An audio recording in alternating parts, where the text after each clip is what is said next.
Bueno, hoy, hoy tenemos que comenzar a ver derecho colectivo de trabajo.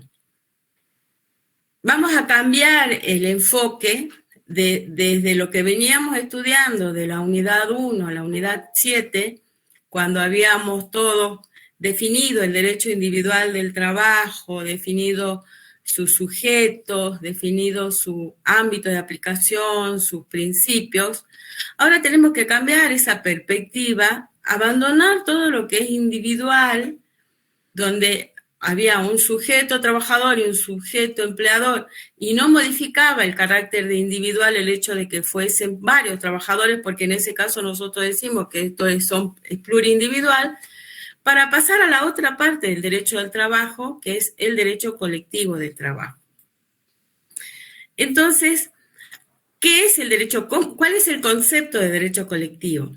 Decimos que el derecho colectivo es la parte del derecho del trabajo relativa a la organización sindical, a negociación colectiva, entre paréntesis o guiones, convenios colectivos, y a los conflictos colectivos del trabajo. Es el conjunto de principios y normas que regulan las relaciones que surgen entre los siguientes sujetos, y acá estamos haciendo justamente una de las diferencias con el derecho individual. Allá los sujetos eran individuales, acá los sujetos son colectivos. ¿Quiénes son los sujetos en el derecho colectivo del trabajo? Las asociaciones sindicales en sus relaciones entre sí, las asociaciones sindicales en sus relaciones con los representantes de los empleadores, que son las cámaras empresariales, y las asociaciones sindicales en sus relaciones con los trabajadores a quienes representan y con el Estado. Y en la próxima diapositiva, casualmente le mostramos algo que siempre preguntamos en los finales. ¿Cuál es el contenido del derecho colectivo? Por un lado tenemos el concepto, pero ustedes también siempre tienen que responder cuál es el contenido del derecho colectivo. Y el contenido del derecho colectivo van a ser las 3 unidades que vamos a estudiar a partir de ahora. Los conflictos colectivos y las medidas de acción directa, entre ellas la huelga, cuya normativa vigente se refiere a los servicios esenciales, lo vamos a ver en la última unidad de derecho colectivo, cuando establezcamos los procedimientos de solución de los conflictos colectivos. Las asociaciones sindicales de trabajadores, los sindicatos regidos por la ley 23.551, y la negociación y los convenios colectivos de trabajo regidos, estoy admitiendo alumnos, regidos por la 14.250, la ley 23.546 y todas sus modificaciones. Es decir, acá tienen ustedes el contenido del derecho colectivo del trabajo. Cuando nosotros le preguntemos en el examen el contenido, tienen que hablar de los conflictos colectivos y de las medidas de acción directa, y ahí en esa pregunta siempre preguntamos después el procedimiento para la solución de esos conflictos, de las asociaciones sindicales de trabajadores, que es la unidad de hoy, y de la negociación y los convenios colectivos de trabajo, que es parte de la próxima unidad. ¿Cuáles son los principios? Así como en el derecho individual habíamos identificado principios que hacen al derecho individual del trabajo, que, como dice el doctor García, son los anteojos que ustedes se tienen que poner cuando interpretan o analizan alguna situación concreta. En el derecho colectivo también es sustentado por principios que lo vamos a ver ahora. O sea, yo les muestro ahora el marco teórico del principio, en algunos relacionados directamente con la ley de asociaciones sindicales para que se lo vea concretamente, pero ¿de dónde surgen los principios del derecho colectivo del trabajo? Los principios esenciales del derecho colectivo del trabajo surgen de los distintos convenios de OIT, que ahora yo se los voy a mostrar, y del artículo 14 bis de la Constitución Nacional. ¿Cuál es la función de estos principios en el derecho colectivo? Buscan establecer garantías mínimas para el trabajo fundadas en los principios de solidaridad, cooperación y justicia. ¿Qué el 14 bis de la Constitución Nacional? Cuando nosotros vimos en la unidad 1 las fuentes, vimos el 14 bis, lo vimos en relación también al constitucionalismo social, que es la incorporación de los derechos sociales de los trabajadores en las constituciones políticas de los países. En el caso de Argentina dijimos que el 14 bis se incorpora con la reforma de 1957, y también dijimos que si ustedes quieren saber cuál es el programa del derecho laboral, de la asignatura de derecho laboral, tienen que ir al 14 bis porque ahí están marcados todos los temas que nosotros vamos desarrollando en las unidades. El 14 bis al respecto del derecho colectivo, porque se acuerdan que habíamos dicho que tiene 3 partes perfectamente determinadas. La primera parte que habla de los derechos individuales, que es todo lo que hemos estudiado hasta ahora. La segunda parte que habla sobre los derechos colectivos y la última parte de los derechos de la seguridad social. ¿Qué dice el 14 bis al respecto? Dice que habla sobre el derecho de los gremios a concertar convenios colectivos de trabajo, a recurrir a la conciliación, al arbitraje y a la huelga.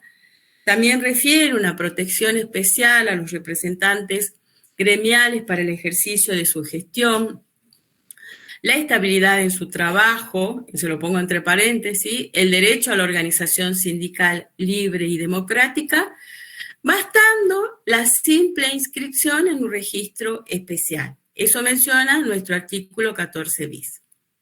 En función de lo que estamos tratando de construir sobre los conceptos de los principios, tenemos que el primer principio en derecho colectivo es el principio de subsidiariedad. Es uno de los principios esenciales del derecho colectivo del trabajo y fue, si alguno tiene alguna vez interés en leer las encíclicas papales, las primeras encíclicas papales, no las de Juan Pablo II en adelante, sino Mater Magistra, Labore in Exercem, Populorum Progressio, son el principio de subsidiariedad, que es uno de los principios del derecho colectivo, han sido introducidos por las encíclicas papales, que son también las que han tratado el tema de la cuestión social, ¿no? La cuestión de la explotación del trabajador. Por eso es que justamente han introducido este concepto de subsidiariedad. ¿A qué se refiere la subsidiariedad? Se refiere a la necesidad de que determinadas cuestiones sean manejadas por comunidades inferiores, mientras que el Estado y las comunidades superiores deben colaborar con esa función y solo intervenir en caso de que a esa comunidad inferior que se hace cargo de alguna cuestión especial la exceda en capacidad o competencia. Todo lo que es principio de subsidiariedad atraviesa el derecho colectivo del trabajo. Por eso es que también decimos que tanto el principio de subsidiariedad como el de libertad sindical se relacionan con el avance constante del derecho colectivo y el progreso económico, ya que tienen por finalidad ambos alcanzar el bienestar general. En el cumplimiento de este objetivo adquieren un papel preponderante los convenios colectivos de trabajo, cuyo estudio se va a realizar en la próxima unidad. Luego vamos a ver otro de los principios del derecho colectivo del trabajo, que es el principio de la libertad sindical. Según la definición de Mario Ackerman, es un derecho subjetivo, individual y colectivo de los trabajadores y empleadores para asociarse y desarrollar sin interferencias las actividades necesarias para la promoción y defensa de sus intereses colectivos profesionales. Y entonces vemos cómo la libertad sindical como principio ha sido consagrada en las normas tan importantes como son el artículo 14 bis de la Constitución de la Nación, y entonces nosotros, y el artículo de la Constitución de la Nación, también el inciso 22 del artículo 75, y ahí en el inciso 22 del 75 podemos incluir, que están incluidos los tratados sobre derechos humanos, tenemos la Declaración Universal de los Derechos Humanos, En las diapositivas yo les he mencionado el artículo y el párrafo que habla sobre libertad sindical, el Pacto Internacional de Derechos Civiles y Políticos, el Pacto Internacional de Derechos Económicos, Sociales y Culturales, la Declaración Americana de los Derechos y Deberes del Hombre, la Convención Americana sobre Derechos Humanos o Pacto de San José de Costa Rica y el Protocolo de San Salvador.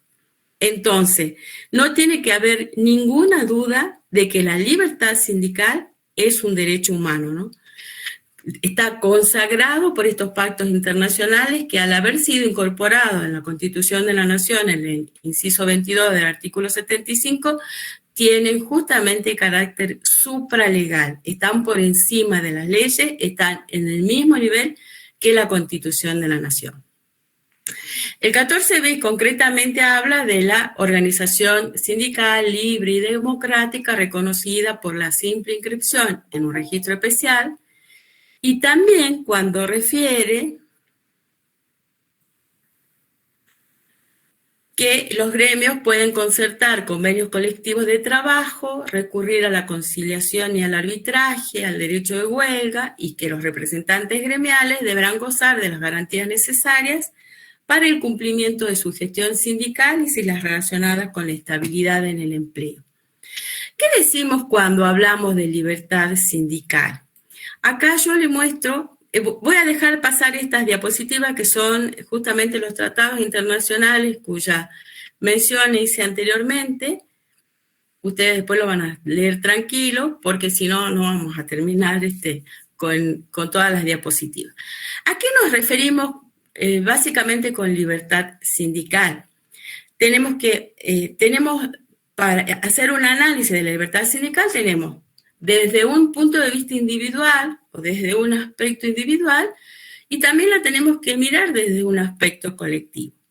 Según quién sea el titular de los derechos, si el titular del derecho a la afiliación que está dentro de la libertad sindical es el trabajador, estamos hablando del aspecto individual. Si el derecho de afiliación que estamos mencionando es de la organización sindical, estamos entonces en presencia del aspecto colectivo de la libertad sindical. Y luego cruzamos estos dos aspectos con dos sentidos, un sentido positivo y un sentido negativo. Y ahora vamos a ver cómo queda el cuadro de situación cuando hablamos de la libertad sindical en su aspecto individual y positivo, que comprende el derecho de los trabajadores a constituir libremente y sin autorización previa asociaciones sindicales. También comprende el derecho de los trabajadores a afiliarse a las asociaciones sindicales ya constituidas, a permanecer en una asociación sindical, ya que no puede ser expulsado arbitrariamente, a reunirse y desarrollar actividades sindicales, a peticionar ante las autoridades y empleadores, conforme surge de la Constitución de la Nación y de la Ley 23.551, y a participar en la vida interna de los gremios. Y la libertad sindical, en su aspecto individual y negativo, comprende el derecho de los trabajadores a no afiliarse y el derecho de los trabajadores que están afiliados a desafiliarse. Luego vamos a cruzar los otros dos aspectos. El aspecto colectivo con el positivo y luego el aspecto colectivo con el negativo. ¿Qué significa el aspecto colectivo de la libertad sindical en sentido positivo? Es el derecho de constituir organizaciones sindicales las que se estimen convenientes. El derecho de la asociación sindical a redactar sus estatutos y reglamentos, el derecho de la asociación sindical a elegir libremente a sus representantes y el derecho de la asociación sindical a organizar su propia administración. Y en el aspecto colectivo y su sentido negativo sería el derecho a no ser disueltas o suspendidas por vía administrativa, que es cuando se le revoca la personería jurídica. ¿Qué dice el artículo 4 de la ley 23.551, que es el marco legal de las asociaciones sindicales en la República Argentina? El inciso B del artículo 4 garantiza a los trabajadores el derecho de afiliación a las organizaciones sindicales ya constituidas, como también el de no afiliación y, por supuesto, que si están afiliados, el de desafiliación. Son consecuencias del derecho de afiliación el de ser admitido en la asociación y de permanecer en ella. Entonces, ¿qué significa que el trabajador puede, qué significa, pregunto, ¿no? Que el trabajador puede afiliarse a una asociación sindical, puede desafiliarse de una asociación sindical. Una asociación sindical de primer grado en el aspecto colectivo puede afiliarse a una de segundo grado. ¿Qué implica, si es que ustedes alcanzan a ver el contenido de la libertad sindical que yo les acabo de mostrar? ¿Qué implica para el trabajador la afiliación? ¿Es obligatoria? ¿Está compelido a afiliarse? ¿Hay alguna norma, por lo que yo les voy mostrando, que lo obligue a afiliarse a las asociaciones sindicales? Yo entro a trabajar mañana, el lunes, a una empresa. ¿Ustedes qué creen? ¿Que están obligados por ser registrados como trabajadores de la empresa a afiliarse a la asociación sindical que representa los intereses de esa actividad? No, profe. Exactamente. Y entonces es voluntaria la afiliación. Así es, Anita. Es el acto más voluntario que existe en esta parte de la libertad sindical. Es tan voluntario que si yo quiero, me afilio. Si estoy afiliada, me desafilio. Por supuesto que la ley de asociaciones sindicales contempla los requisitos para afiliarse y contempla que cumplidos esos requisitos, yo presento la ficha de afiliación, la asociación sindical es un acto voluntario, debiera darme la afiliación.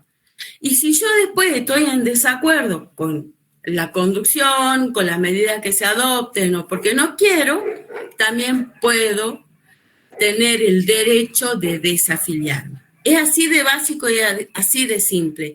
Afiliarse, no afiliarse o desafiliarse conforman el aspecto individual para el trabajador de la libertad sindical, pero es el acto voluntario más importante, así como lo ven.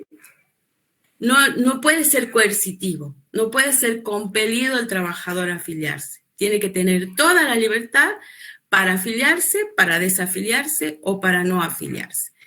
Bien, yo voy a dejar los fallos que están acá. A ver, tenemos. Ceci, Sí. Desde la absoluta práctica, absolutísima práctica, hay algunas actividades en que es compulsiva la afiliación. Sí. A ver, contanos sí, a mí me parece compulsivo y siempre me ha hecho ruido lo del Centro de Empleado de Comercio, sí. No, hay otras peores, digamos, en la actividad de la construcción o en la UTA, abajo del primer recibo de sueldo está inevitablemente la ficha de afiliación. Pero al margen de eso, que es absoluta práctica, lo importante acá es que es tan importante este derecho a afiliarse que la asociación sindical no puede negar arbitrariamente una afiliación. Totalmente. ¿Qué es lo que quiero decir? Yo mañana soy trabajador bancario. Si yo mañana me quiero afiliar a la bancaria no puede negarme la afiliación, salvo que tenga causales específicas, las causales están específicamente normadas en la ley. Pero no puede el sindicato negarme la afiliación. Al yo estar afiliado, adquiero plenitud en el ejercicio de los derechos políticos, sobre todo, y poder participar en la asociación sindical. Por eso es un derecho muy importante que no deben confundirse con la cuota solidaria de los sindicatos, que eso no es afiliación. Totalmente. Que no da derecho al ejercicio político en la asociación gremial, distinto a la afiliación. Totalmente. Pero es importante recalcar esto de que que es tan Sí, básico el derecho y tan importante el derecho, que la asociación sindical no me puede negar a mí mi libre bien. asociación, mi libre afiliación. Afiliación. Bueno, en mi experiencia, yo te cuento, yo me afilié en algún momento, por eso que para mí me pareció muy voluntario, porque bueno, yo tuve esa experiencia con el gremio de docentes universitarios de la universidad. Yo en algún momento me afilié a la asociación. Y después, en otro momento, presenté mi pedido de baja, e inmediatamente me dieron de baja en la afiliación. O sea que, por suerte, no tuve esa experiencia de que sea compulsivo, como vos lo mencionabas, que me parece que también invade, ¿no?, la esfera individual del trabajador, pero bueno, es lo cuestionable, ¿no? Obviamente que Adiunju es un gremio que somos todos mínimamente profesionales universitarios, entonces Claro. lo compulsivo Sería un escándalo, sí, sí. exactamente, es para hacer un parangón, es como la dirección técnica en el contrato de trabajo, mientras más capacidad tiene el Claro, trabajador, menor es la dirección técnica, digamos. totalmente. Pero digo que lamentablemente, sobre todo con esto de que no se puede negar la afiliación, cuando hay algún trabajador que está levantando el perfil en contra de la comisión directiva actual del gremio, se lo intenta excluir a como dé lugar porque no se le puede negar la afiliación. Ah, claro, claro, Desde ese aspecto, digamos, claro. y con el tema de, como te decía, los sindicatos como la UOCRA o la UTA, la UOCRA está totalmente vinculada a la fuerza, al uso de la fuerza, pero la UTA estaba muy vinculada al tema de los subsidios. Bien. Por eso era que era tan cuando los subsidios eran mucho más discrecionales, digamos. Ahora todo va por la tarjeta SUBE, digamos, pero en su Claro. momento eran mucho más discrecionales, digamos. Y mi Pero experiencia, es importante esto, digamos, que recalcar que hay claro, obligación de aceptación en la afiliación y que eso da derechos políticos, digamos. totalmente, a elegir y ser elegido. Y mi experiencia con el Centro de Empleado de Comercio también vi que tiene una suerte de afiliación compulsiva, ¿no? Sí. Vos vas a pedir cualquier cosa y dicen afílese. Claro, tal cual, exactamente. Sobre todo por el tema de la obra social. Los afilian para que tengan la obra social. Sí, sin duda. Bien, gracias, José. Bueno, esto de los fallos lo vamos a ver al final, porque así tenemos más claro el panorama de, de la libertad sindical y todo lo que hace al régimen de las asociaciones sindicales. Acá está parte de lo que decía el doctor García. O sea, yo pido la afiliación a la asociación sindical, no hay motivo alguno, salvo las causales que menciona expresamente la ley, para que no me afilien cumpliendo yo los requisitos. Inclusive hasta las trabajadoras o trabajadores jubilados no pierden su derecho a seguir afiliados, pero el estatuto podría restringirles el derecho al voto y a postularse, que son los derechos políticos que surgen de la afiliación. Solo se puede rechazar la afiliación por falta de requisitos, por ejemplo, de ser trabajador de otra actividad diferente a la actividad del sindicato que se quiere afiliar, o haber sido expulsado de otro sindicato, o por condena judicial por acto contra el sindicato. Y si la renuncia no es aceptada en el término de 30 días, igualmente se la toma como válida. Luego tenemos el principio de autonomía sindical. ¿Qué significa el principio de autonomía sindical? Es el derecho de la entidad sindical de constituirse y regir sus destinos autónomamente, por medio del dictado de sus estatutos, estableciendo su propio régimen disciplinario y de administración. Este principio también se observa en la facultad de discutir y pactar con las entidades de empleadores, convenios colectivos de trabajo y promover acciones directas como el ejercicio del derecho de huelga. Ni más ni menos esto, es lo que nosotros entendemos por autonomía. Cuando hablamos de la autonomía de las provincias, cuando hablamos de la autonomía de las universidades, ellos tienen la capacidad para darse sus propias normas. Por eso, en el caso de las asociaciones sindicales, su norma está constituida por el estatuto, que inclusive pueden establecer su propio régimen disciplinario y de administración. En cuanto a la autonomía de la voluntad colectiva, ya sabemos que esta tiene raigambre constitucional prevista en el artículo 14 bis de la Constitución de la Nación, que ampara el derecho de crear organizaciones, de darse sus propias autoridades, de promover el derecho de huelga, de participar en las negociaciones colectivas y de pactar los convenios colectivos de trabajo. El artículo 6 de la Ley 23.551 al respecto señala que los poderes públicos y en especial la autoridad administrativa del trabajo, los empleadores y sus asociaciones y toda persona física o jurídica deberán abstenerse de limitar la autonomía de las asociaciones sindicales más allá de lo establecido en la legislación vigente. Acá hago paréntesis. Autoridad de aplicación en el derecho colectivo del trabajo es el Ministerio de Trabajo de la Nación. Por eso es que nosotros, cuando veamos más adelante la constitución de el otorgamiento de la personería jurídica, por un lado, en primer lugar, y la de la personería gremial, ¿quién es la autoridad de aplicación? ¿Quién es el que va a dictar la resolución otorgando o denegando esa personería? El Ministerio del Trabajo de la Nación. Todo derecho colectivo, el Ministerio del Trabajo de la Nación es autoridad de aplicación.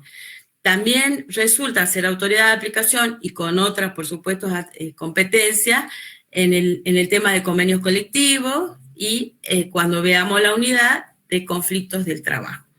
Pero en este caso, lo que dice la ley de asociaciones sindicales es que nadie puede, que esas personas que menciona el artículo 6 deben abstenerse de limitar la autonomía de las asociaciones sindicales porque es un principio reconocido por la Constitución de la Nación. ¿De dónde más surge la fuente de la autonomía sindical como principio? Del convenio OIT número 87 de 1948. Fíjense en que en derecho colectivo vamos a tener muy presente el tema de los convenios OIT, ¿no? Que tienen mucha presencia, mucha solidez y que ha avanzado el derecho colectivo en función justamente de lo dispuesto por los convenios de OIT. El convenio número 87 de OIT señala en el artículo 2 que los trabajadores y los empleadores, sin ninguna distinción y sin autorización previa, tienen el derecho de constituir las organizaciones que estimen convenientes, así como el de afiliarse a estas organizaciones con la sola condición de observar los estatutos de las mismas. Y por otro lado señala que la legislación nacional no debe menoscabar ni será aplicada de forma que menoscabe las garantías reconocidas por el presente convenio. Luego tenemos el principio de la democracia sindical, que es lo que más o menos mencionaba el doctor García cuando hablaba de los derechos políticos que surgen de la afiliación. O sea, si yo me puedo afiliar, yo después voy a tener como consecuencia derechos políticos a elegir y ser elegido. Eso significa que debe haber un régimen electoral dentro de las asociaciones sindicales que tiene que ver con el principio de la democracia sindical. Expresamente lo dice el artículo 14 bis de la Constitución cuando habla de la organización sindical libre y democrática. La ley 23.551 en su artículo 8 consagra que las asociaciones sindicales garantizarán la efectiva democracia interna y sus estatutos, y estos incisos son muy importantes, deberán garantizar A, una fluida comunicación entre los órganos internos de la asociación y sus afiliados. B, que los delegados a los órganos deliberativos obren con mandato de sus representados y les informen luego de su gestión. C, la efectiva participación de los afiliados en la vida de la asociación, garantizando la elección directa de los cuerpos directivos en los sindicatos locales y seccionales, y D, la representación de las minorías en los cuerpos deliberativos. ¿Por qué? ¿Qué significa entonces la democracia sindical hacia adentro, mirando hacia adentro del sindicato? la instauración del voto secreto, el artículo 17 de la 23.551, la periodicidad de los mandatos, la no discriminación en la afiliación y en el ejercicio de los derechos, y la posibilidad de revisión y fiscalización de las memorias y balances consagrado en el artículo 16, inciso F. Bien, hasta ahora tenemos los principios del derecho colectivo. Ahora vamos a ver concretamente dónde se aplican esos principios. Por eso traemos a colación el concepto de las asociaciones sindicales de trabajadores. ¿Qué es una asociación sindical de trabajadores? Es una agrupación permanente de trabajadores que ejerce una actividad profesional o económica para la defensa y promoción de los intereses de los trabajadores y para lograr mejores condiciones de vida. Por eso decimos que son organizaciones permanentes constituidas por una pluralidad de personas que ejercen una actividad profesional similar. Eso es lo que los aglutina. Ahora bien, decimos que las asociaciones son agrupaciones permanentes de trabajadores que tienen por objetivo la defensa y promoción de los intereses de los trabajadores, pero también tienen como objetivo la promoción, que esos trabajadores logren mejores condiciones de vida. Y si los trabajadores logran mejores condiciones de vida, sus familias también van a lograr mejores condiciones de vida. Por eso es que el concepto de asociaciones sindicales de trabajadores no se limita a la defensa de los intereses de los trabajadores en lo que hace, por ejemplo, cuando se celebran los convenios colectivos, donde se discuten las cláusulas que van a integrar los convenios sobre condiciones y medio ambiente de trabajo, o cuando el sindicato toma una medida de acción directa y entra en un conflicto, sino también se están refiriendo a la importancia que tienen estas asociaciones en la vida de los trabajadores. Nosotros no tenemos demasiados hoteles sindicales en Jujuy. Sí, tengo entendido, yo me desafilié, pero después me enteré que Adiunju tiene unas cabañitas en Tilcara, creo, que las pone a disposición de los afiliados. En el sur sí tenemos hoteles sindicales.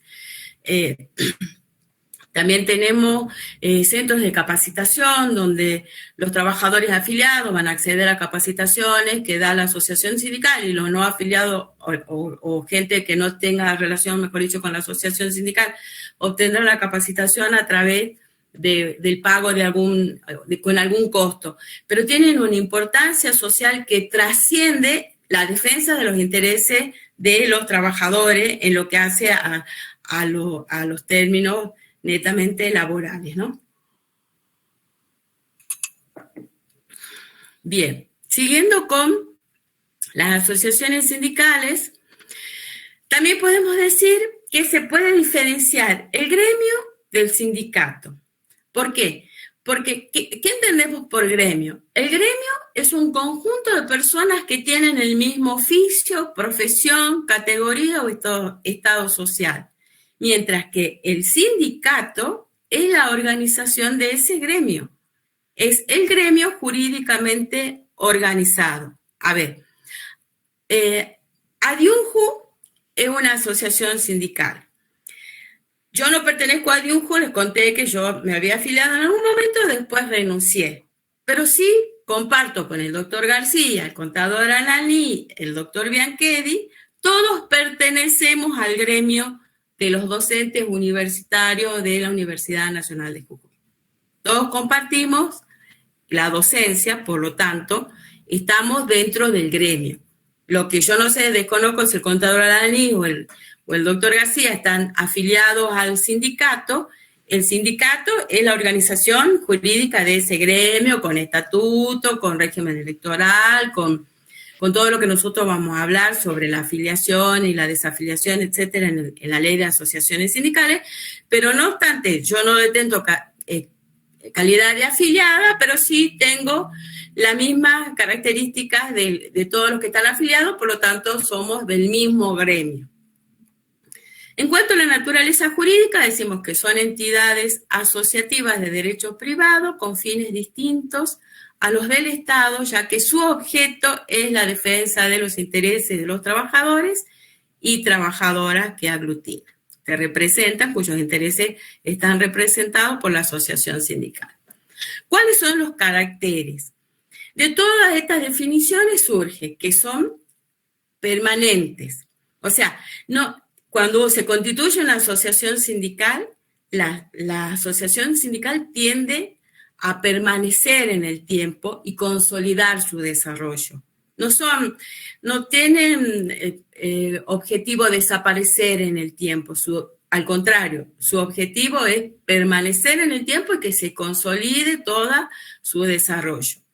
Son voluntarias, volvemos, insisto con esto, su existencia depende de la voluntad de los integrantes, los trabajadores deciden voluntariamente constituir una asociación sindical, no tienen fines de lucro, ya que no persiguen la obtención de utilidades para repartir entre sus integrantes, no son paritarias en su organización, porque se nota claramente que están estructuradas de acuerdo a jerarquías internas. Tienen órganos de conducción, órganos de resolución que van a ejercer la autoridad y el poder disciplinario. No hay nada paritario en una asociación sindical. Y fundamentalmente son independientes, son creadas, gobernadas y administradas sin injerencia del Estado ni de los empleadores. No obsta este carácter independiente, la fiscalización estatal respecto de la legitimidad de su funcionamiento, que es lo que yo les mencionaba hace un rato, que el Estado, el Ministerio de Trabajo, Nación y Autoridad de Aplicación, a través de la Dirección Nacional de Asociaciones Sindicales. ¿Por qué? Porque están sujetas al régimen jurídico del país y su régimen jurídico es la Ley 23.551 de asociaciones sindicales. Por eso que en el artículo 2 y 3, la Ley de Asociaciones Sindicales justamente nos brinda un concepto, ¿no? Dice que las asociaciones sindicales son aquellas que tienen por objeto la defensa de los intereses de los trabajadores en relación de dependencia, vale decir, todo cuanto se relacione con sus condiciones de vida y de trabajo y que mediante acción gremial contribuyan a remover los obstáculos que dificulten la realización plena del trabajador. Después, la ley de asociaciones sindicales también nos da los tipos de asociaciones sindicales que existen en nuestro régimen legal. Así tenemos asociaciones sindicales de primer grado, asociaciones sindicales de segundo grado y las asociaciones sindicales de tercer grado. Las de primer grado están comprendidos los gremios o sindicatos. Y acá podemos encontrar aquellos sindicatos que aglutinan, que representan intereses de trabajadores de sectores de actividad, como por ejemplo la actividad bancaria. O podemos encontrar también aquellas categorías determinadas de trabajadores, como por ejemplo los pilotos de aviones. Luego, las de segundo grado, encontramos las federaciones. Y esto lo vemos muy claro, nosotros que estamos en la universidad, tenemos el personal no docente, que es el que está a cargo, desde la maestranza, pasando por sección alumno, pasando por los choferes del rector, de los secretarios de la Universidad Nacional de Jujuy, están todos afiliados los que se han querido afiliar a la asociación Adiunju, que es de personal docente no, personal universitario no docente. Bien. El Adiunju, a su vez, en segundo grado, está afiliado a la FATUM, que es la Federación de Trabajadores No Docentes de Universidades Nacionales, y luego, en tercer grado, esta federación se afilia a la Confederación General del Trabajo, que es una asociación de tercer grado. También la ley de asociaciones sindicales nos habla de otro tipo de clasificación que tiene que ver con si son horizontales, mixtas o verticales. Todas de las que venimos hablando son asociaciones sindicales verticales. Comprenden ya sea actividades o categorías determinadas de actividades, industrias o servicios. Las horizontales son, por ejemplo, las asociaciones sindicales de los guardavidas, de los pilotos de aviones que hemos mencionado anteriormente. En el sector de transporte tenemos los señaleros de los ferrocarriles y los maquinistas de los ferrocarriles. Y luego, cuando se combinan, que no existen, ejemplo, en la República Argentina, tendríamos el sistema mixto que no hay actualmente. Volvemos al tema de la autonomía, el principio de autonomía sindical, cuando vemos los estatutos de las asociaciones sindicales. ¿Qué es el estatuto de la asociación sindical?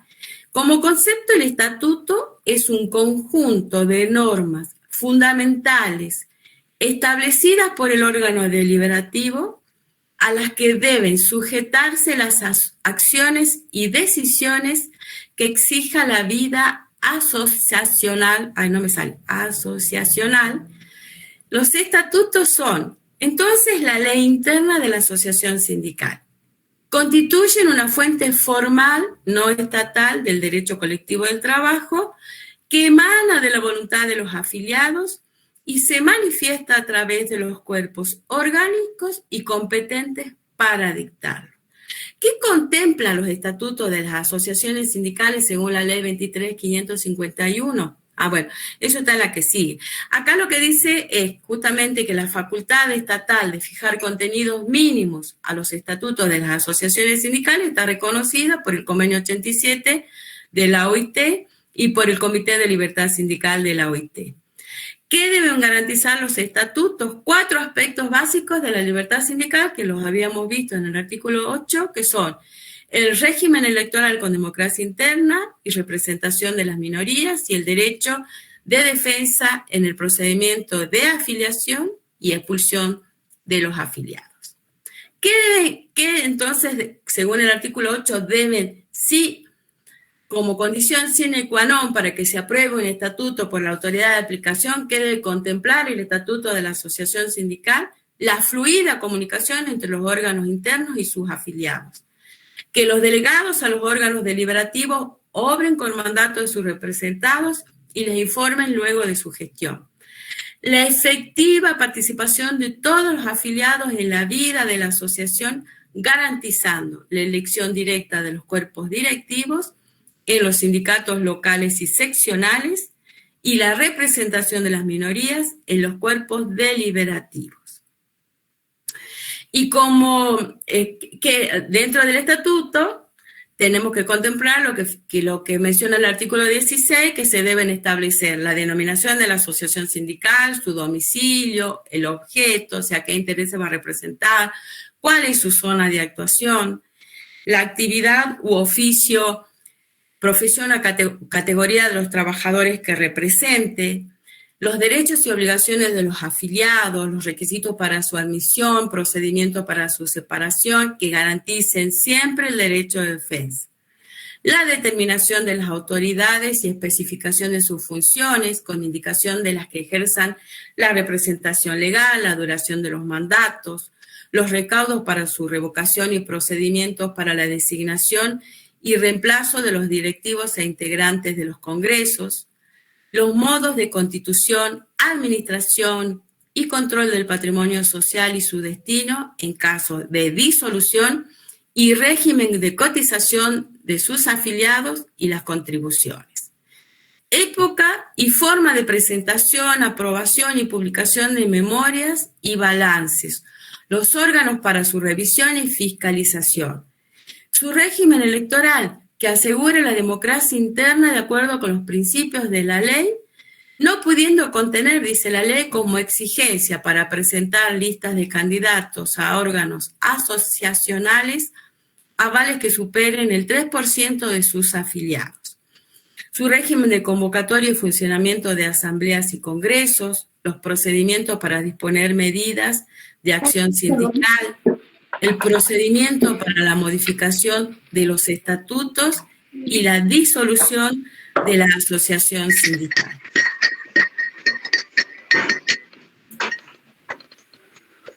Yo tengo un ruido raro en mi audio. Sí, Anaí tiene abierto el micrófono. Anaí, vamos a silenciar.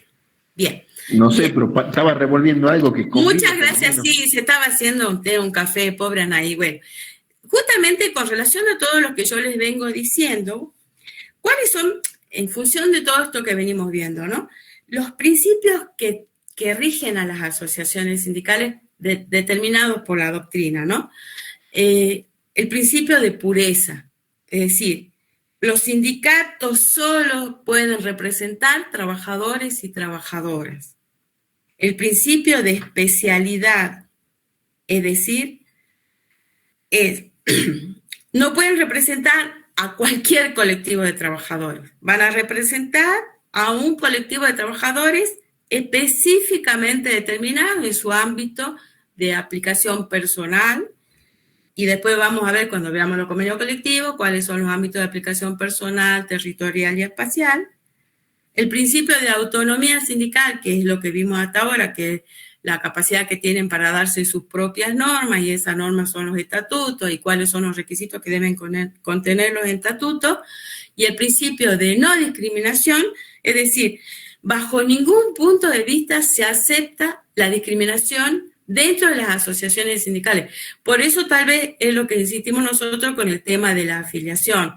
Si un trabajador que ingresa a trabajar en una empresa presenta su ficha de afiliación, a no ser que esté en curso en alguna de las causales que la ley de asociaciones sindicales admite para que se rechace esa afiliación, se le podrá rechazar. Una vez que se lo afilia, él va a tener el ejercicio pleno de los derechos políticos que surgen de su afiliación, es decir, el derecho a ser elegido y el derecho a elegir.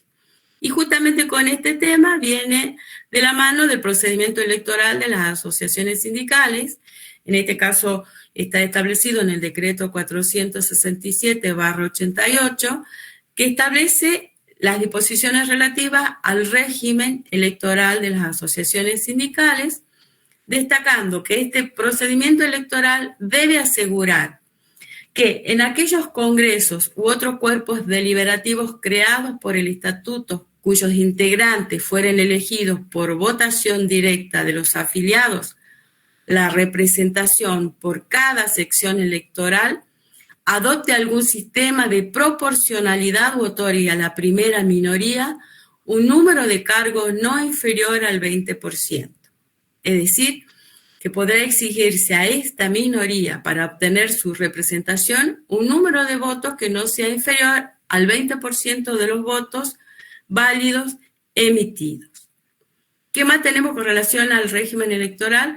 Que los sindicatos locales y seccionales, en los sindicatos locales y seccionales, la elección de todos los integrantes de los cuerpos directivos y órganos de fiscalización sea hecha por el medio del voto directo y secreto de los afiliados. Y acá, en algún momento me ha tocado asesorar a una asociación sindical muy pequeña y acá se ve cómo el procedimiento electoral tiene que ser llevado cumpliendo acabadamente con las normas, pero también, ¿no? José, cómo interviene como veedor, porque siempre se han pedido en todas las elecciones el veedor del Ministerio del Trabajo de Nación, que acompaña el acto electoral y con su presencia de alguna manera está avalando todo lo que sucede. A mí no me ha pasado de que haya fraude ni cosas extrañas como la que contaba la doctora Sosa en la clase de la diplomatura, la del enano adentro de la urna, que no me la voy a olvidar nunca más, pero contanos, vos, José, que tenés más experiencia en el tema de las elecciones, si tenés alguna anécdota. Tengo un millón de anécdotas, la verdad. Desde armas largas hasta... Wow. Sí. Es más, en esa fue una de las elecciones en las que debuté, que fue la elección del Sindicato de Comercio en el año 2008. Acá en Jujuy. Acá en Jujuy, claro. Wow. Sí. 2008, tremendo. A ver, les cuento un poquito, digamos, para... Sí, por supuesto. La tesis que yo estoy haciendo sobre la maestría es sobre el derecho sindical argentino, sobre el modelo sindical argentino, y uno de los aspectos fundamentales es el tema de de las elecciones en los sindicatos. Además, Graciela Sosa la pasé a la directora. Les doy la primicia. Hoy es el 467, digamos, es un decreto no solo medio viejito, sino que a su vez tiene un montón de lagunas que uno termina yéndose al código electoral. Y claro.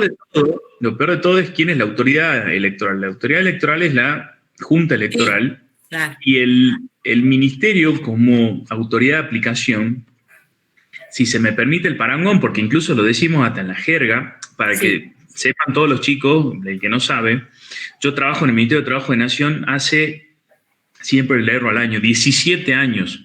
Llevo mucho tiempo trabajando en el Ministerio de Trabajo de Nación.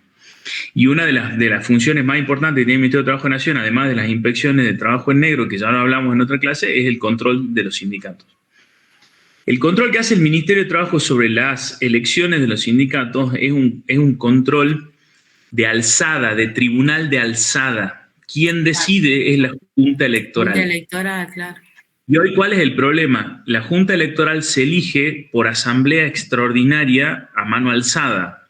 Es decir, el 90%, 95% de las juntas electorales son oficialistas. Que aunque no lo crean, hubo un avance porque previo a la 23.551 se elegía, la misma comisión directiva elegía la Junta Electoral. Claro. Que la Junta Electoral es el órgano, vuelvo a lo mismo, que controla y decide sobre las elecciones en los sindicatos. Entonces hay un millón de anécdotas. Es más, hoy, lamentablemente, nosotros, una vez más, creo que los argentinos nos estamos perdiendo una posibilidad histórica, porque hoy hay infinidad de elecciones, porque durante un año y medio estuvieron todas frenadas. Claro, a partir del 1 de septiembre de este año recién se permiten hacer elecciones a los sindicatos y se prorrogaron todos los mandatos que vencieron a partir del 21 de marzo del 2020 hasta el 31 de agosto del 2021. Imagínense la cantidad de mandatos que fenecieron en ese tiempo y están con prórroga de mandatos. Claro, claro. O sea que dentro de poco vamos a ver, en realidad a partir de noviembre vamos a ver una elección de sindicato por semana mínimamente. Imagínate el cúmulo de trabajo que tenemos. No, imagínate el cúmulo de trabajo que vamos a tener nosotros en el ministerio. Pero es una elección por semana la que vamos a tener mínimo, e incluso algunos sindicatos pícaramente de una misma actividad han puesto las elecciones de los 3 sindicatos en 3 localidades distintas el mismo día. Ah, claro. Qué maestros, ¿no? Maestro.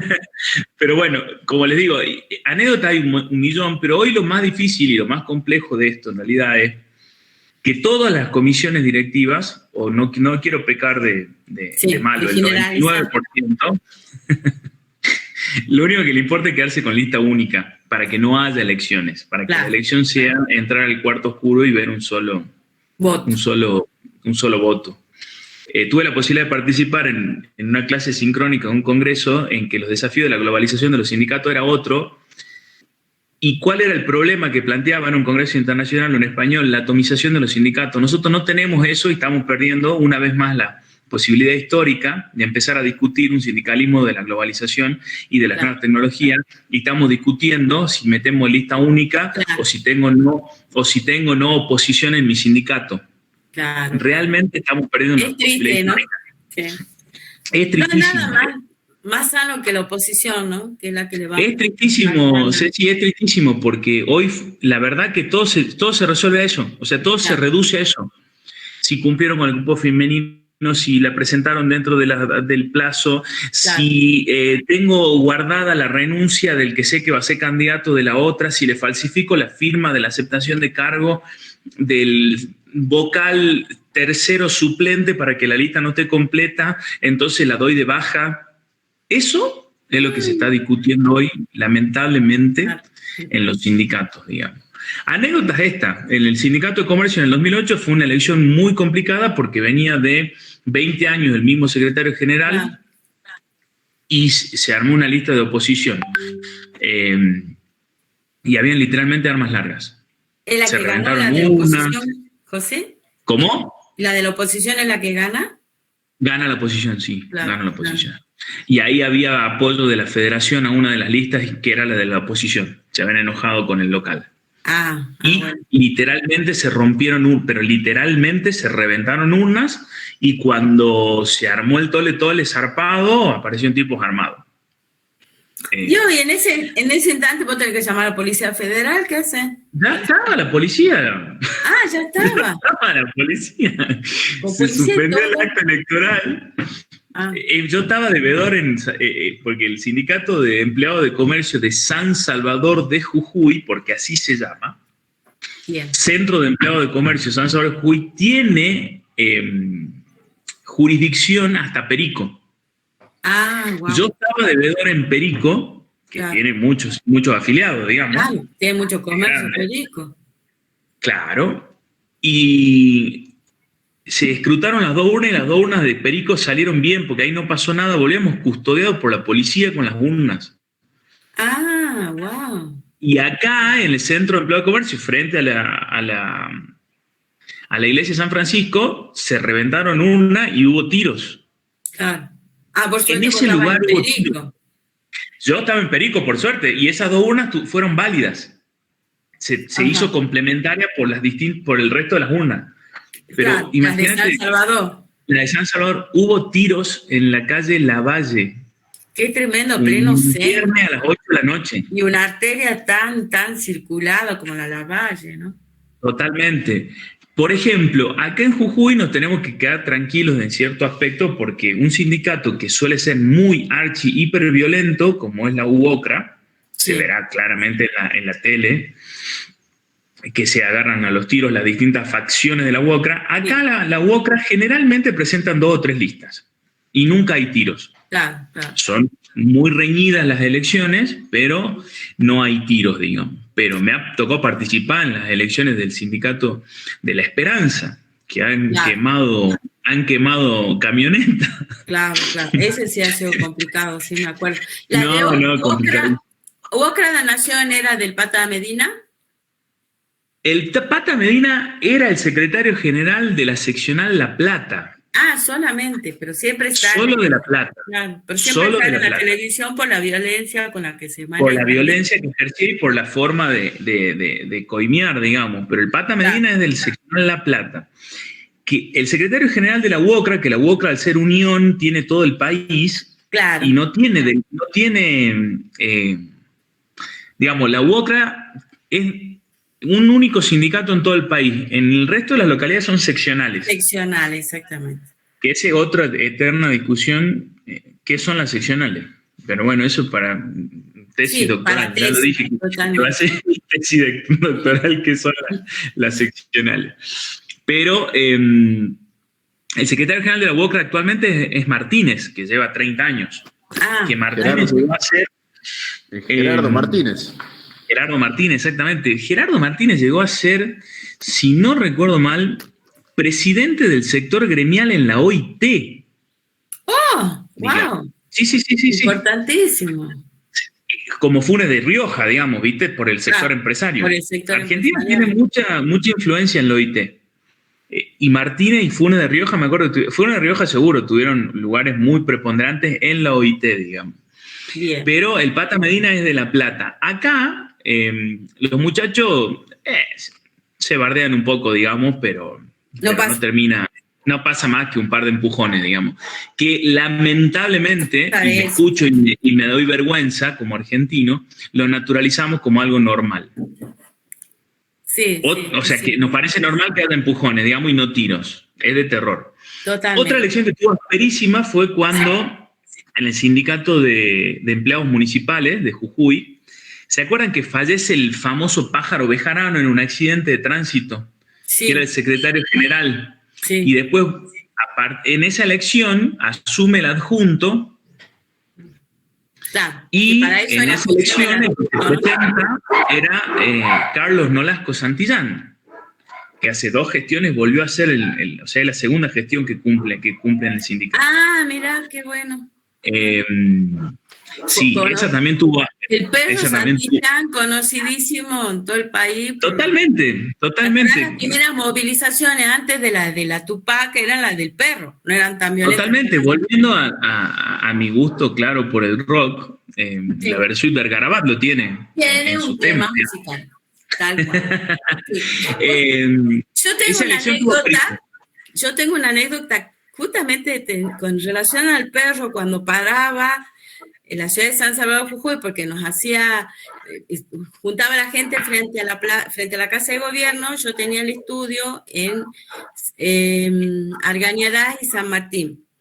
Yo hacía casi horario, no tenía horario para salir, entraba y tipo 1:30, 2 de la tarde me iba a almorzar al Vegetariano, que está ahí en la Belgrano.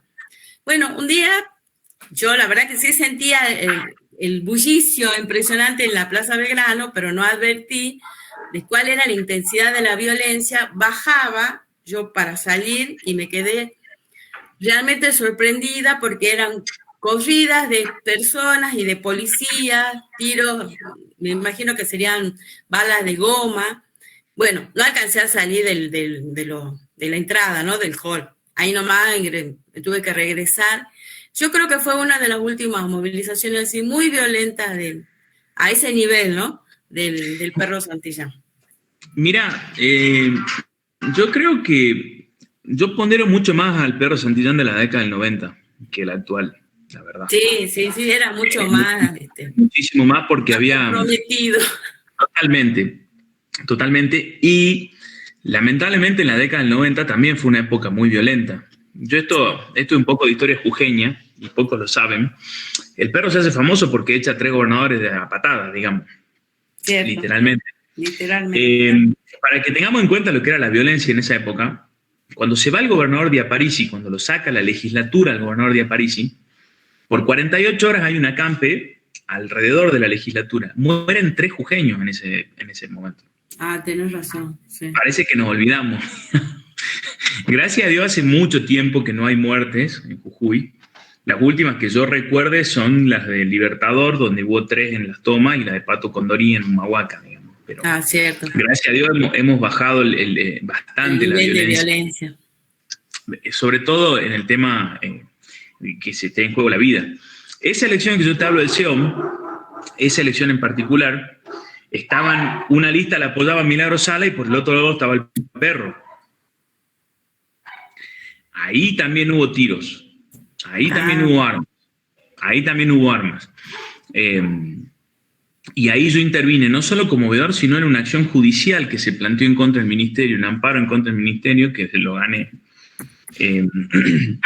mal planteado en una etapa en la Cámara Civil y Comercial, digamos. Pero anécdotas un millón. La verdad que anécdotas un millón. Y ya estuvimos hablando de todo lo malo.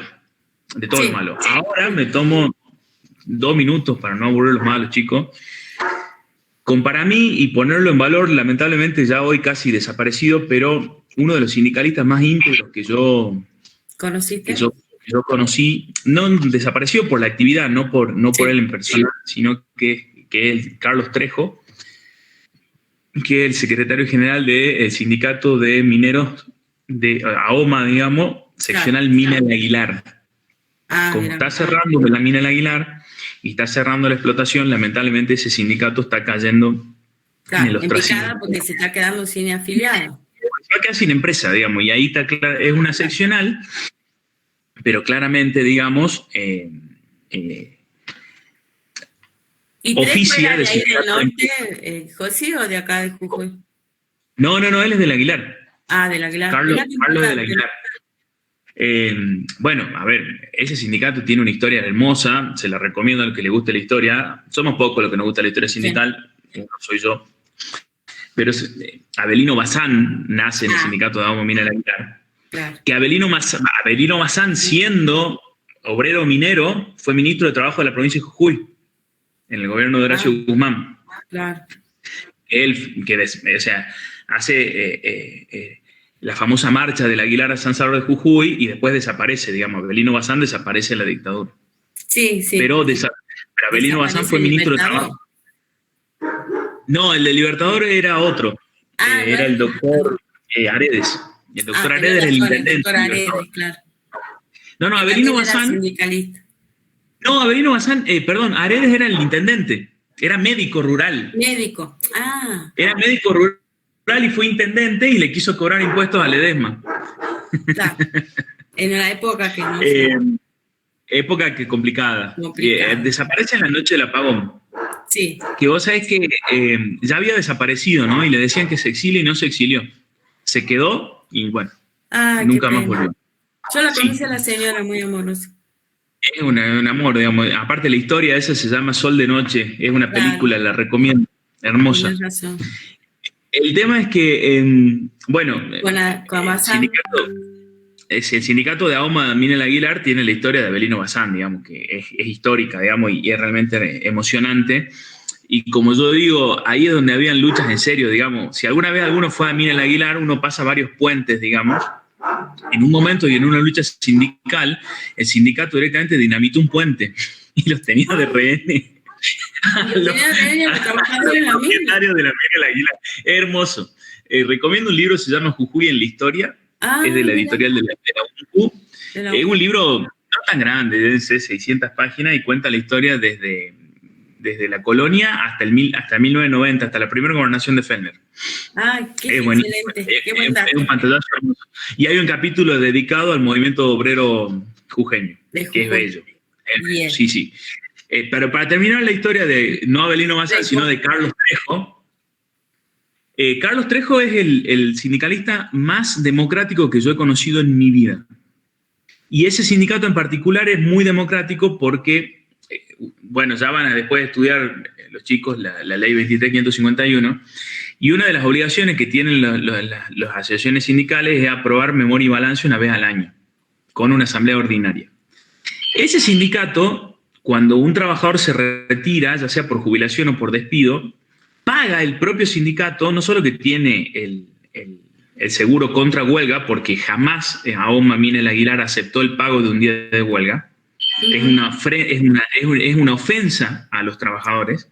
Ah, mira. Digo, pues yo participé de las asambleas. Claro. O sea, el trabajador de Minel Aguilar no acepta el pago de su día de huelga porque no lo trabajó. Claro. Y si se lo quieren pagar, lo entienden como una coima, va en contra de su, claro, de sus valores. Honor, de su honor. Claro. El sindicato ese tenía un fondo antihuelga que cubría los gastos, porque tampoco pagaba el día que podría haber incurrido el trabajador en el día de huelga. Claro. O sea, cuando se hacía una huelga era en serio y paraban todos los trabajadores, se determinaba por asamblea y todos sabían que iban a cobrar menos plata y lo hacían a conciencia, y jamás en la mesa de discusión paritaria se puso el pago del día. Claro. Pero bueno, en concreto, cada vez, o sea, ese sindicato, para que el sindicato te pague algo parecido al 245 cuando vos te retirás, tenías que tener la mayor asistencia en las asambleas. Ah, bien. O sea, te tomaban asistencia en la asamblea para vos poder gozar del beneficio este. Es democracia pura. Hoy, mientras menos afiliados van a la asamblea, más felices son los sindicalistas, digamos. Claro, entre 2 o 3 deciden todo. Totalmente. Y vos imaginate, estas eran asambleas en el polideportivo. Mira, Aguilar, he tenido el honor de estar en un par. Digo en honor porque realmente era algo que se te ponía la piel de gallina. Tenés la mesa que conduce a la asamblea en la cancha y en las tribunas los trabajadores. 300, 400 trabajadores, ¿no? Bien, mirá vos. Así son las asambleas ahí, que son bellísimas. No, bellísimas. O sea, los que hemos tenido la posibilidad de vivir eso, entendemos lo que es el sindicalismo, digamos, y por eso defendemos el modelo. Claro. O sea, defendemos el modelo sindical. Pero son pocos los Carlos Trejo. Claro, es la pureza del modelo sindical. Pero no importa, yo no me doy por vencido. Mejoremos el sistema para que haya más Carlos Trejo, digamos. Pero totalmente. Si hay un Carlos Trejo, puede haber más. Que se reproduzcan los Carlos Trejo. Gracias, Jorge. Y termino porque él tenía discusiones con AOMA a nivel central, porque AOMA a nivel central va con la lista única siempre. Claro. Cuando él se acercaba a las elecciones, del sindicato de AOMA, convocaba a los 5, 6, 7, 8 trabajadores que él veía con ganas de participar. De participar, los sentaba y le decía: ¿ustedes quieren participar en mi lista o quieren competir conmigo? Así, ¿no? Mira los que querían participar en la lista participaban con él. Los que quieren competir con él les enseñaba a presentar la lista, él le conseguía los avales. En su sindicato, mientras hubo gestión, nunca hubo menos de 3 o 4 listas. Qué bárbaro. Y ganaba, y dice que cuando se iba a las elecciones nacionales, a los congresos nacionales, le decían: che, pero Trejo, ¿por qué tenés tantas elecciones vos? Porque yo lo propongo. Porque a ustedes lo vota el 10% de sus afiliados, a mí me votan el 50%. Claro. Yo soy más legítimo que ustedes. Claro. Y sí, tiene razón. No, una belleza. Totalmente. Una belleza. Vamos por ese sindicato. Porque hacía docencia de derecho colectivo. un maestro, porque jamás se bochaba una lista. Él se ocupaba de que la lista esté bien, la lista de sus compañeros. Claro, claro. Los reunía y les explicaba qué es lo que tenían que hacer. No, algo único. Nunca visto, ¿no? Algo, si fuera de serie. No, nunca. Si yo no lo hubiese visto, si no lo hubiese vivido, no lo contaría. Claro, sin duda. Qué buena experiencia. Algo increíble. Así que vamos por más Carlos Trejo. Vamos por más Carlos Trejo. Gracias, José. Qué lindo tu experiencia. Bien, vamos a ver lo de las asambleas y congresos que acaba de mencionar el doctor García. Tienen previsto la ley de asociaciones sindicales 23.551, un régimen de convocatoria y funcionamiento de asambleas y congresos. La asamblea y el congreso constituyen los máximos órganos deliberativos de la asociación sindical y son los que poseen el poder de decisión en la organización. El decreto reglamentario de la 23.551 dispone que las asambleas o congresos ordinarios deben ser convocados con no menos de 30 días de anticipación, ni más de 60, las ordinarias, mientras que las extraordinarias no menos de 5 días.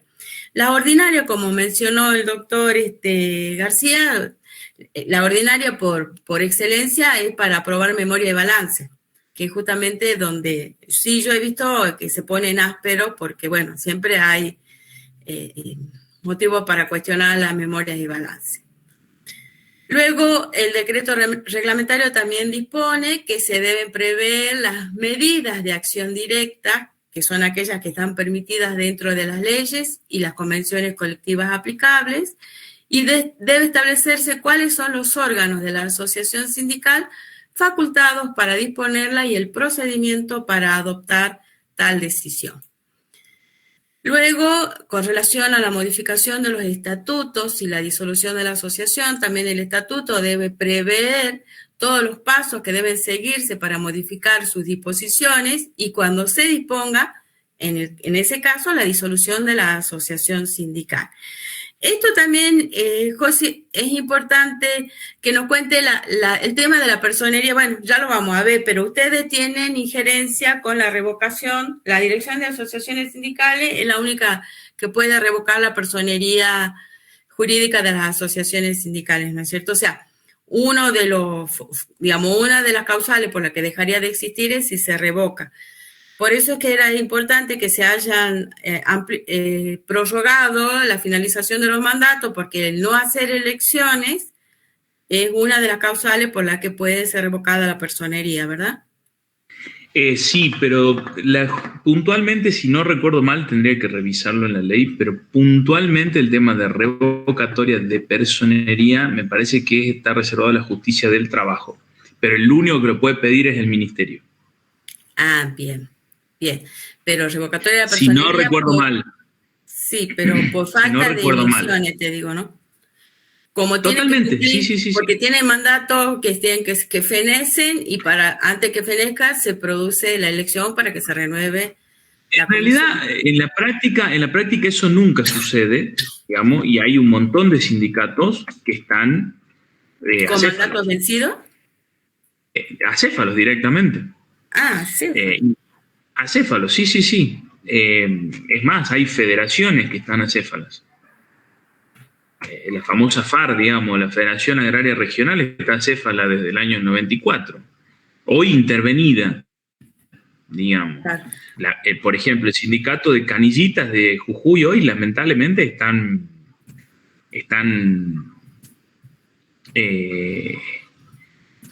acéfalo, lamentablemente.